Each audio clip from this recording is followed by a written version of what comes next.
Scandal last night. Did y'all see Scandal last night? I felt like the comeback was really strong. I was like really into it from jump. It was so much going on. I feel like they touched on several different storylines and kind of left me excited for the next episode. I mean, there are always many parts to Scandal where I'm like near the end of the episode, because I feel like, obviously everything unfolds for real at the very end of the episode, where I'm like, girl, at the end of the day, I'm always find myself like just exasperated by this whole like Fitz and Olivia, like we're trying to play. It's almost like being Mary Jane in that whole like, I can't do this. I can't be on your election campaign. I'm leaving. You're not leaving. No, I'm leaving. And then we're kissing again in the Oval. I'm just so over that. What you call them? Olits. Mm-hmm. I'm like, girl, she need to go get with Jake. Yes. And just leave this be, because I mean, come on now. Everything is about Fitz, and it's just so played. I don't understand. Did everybody forget that Jake is kind of creepy? Girl, Jake is no more creepy than the president. Yeah. Okay. So if she shouldn't be with the president, why should she be with Jake? He was like stalking her life. No, he did that for Fitz. Fitz told him to do that. He still did it. You watched her. You watched her in her apartment, living her life like a creep, and fell in love with her. That's not okay. Nobody is perfect. So what okay, so if that's the case, why can't unperfect Olivia be with unperfect Fitz? Oh my God, because Fitz does not care about her. The only reason he is with Olivia, and this is so real, y'all, he is only with her because he knows he needs her to advance his political career. When she said last night that she was gonna leave, he's like, no, you can't leave. First he was on some like, I can't lose you again. Then he was like, I can't win without you. Like, boom, there it is. It's not about, people always want to act like, oh, he would leave the presidency for her. He would never leave the presidency for her. Yeah, I think he would, because he's that soft. Oh, girl, please. No. He isn't. No, I think he is that soft. And at the end of the day, he knows that, like, probably, like, her primary concern, like her priority at the end of the day, is her job and her reputation. So I think that whole probably I can't win without you was just kind of like, okay, like I know if this is about winning and about the election and politics, like you'll stay. If you won't stay for out of the feelings for me, you'll stay for that, to do the job and win.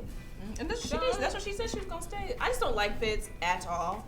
I feel like he has a whole lot of daddy issues.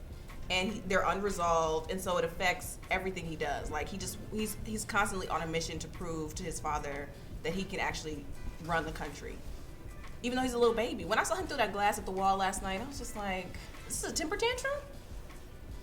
Just everything. I mean, everything about the relationship is so it's so unhealthy to me. It's so like, oh, here come my mistress. Close the door. Yeah, this is my sensual lady. My sexual chocolate. Like everything about it is just so like, it makes me feel filthy watching them. Really, it does, because to me, like, she just compromises herself and her integrity so much for this man. She gets embarrassed. So I mean, how many times is he gonna bring up that stupid? What is this? What's the election rigging thing? Defiance. Girl, he better not talk about it this season. I'm gonna flip a table. Seriously. Because really, you are. And if you were so bothered by defiance, you would have got your behind up out and been like, sorry, y'all, I'm a sham. Exactly. But he will never give up the presidency. The way he snuffed out that old woman in the hospital bed, come on. I'm like, don't talk to me about defiance while you killing old ladies in their deathbed. Don't ever. And then every time I'm mad about you about something justifiable, you're bringing up defiance. F defiance.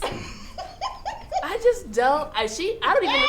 If she don't have to be with Jake, fine. But she needs to. I mean, this storyline with them, it needs to go on, or we need to go on with this whole thing with Melly and this new guy, because the vice president, the guy wants to run for vice president, because I'm just so tired of them. Like, how long are we gonna keep this going? So, did y'all see Real Housewives of Atlanta last Sunday? Yeah. What did you think about your girl Marlo? Tamika, I'm gonna let you start first since you love.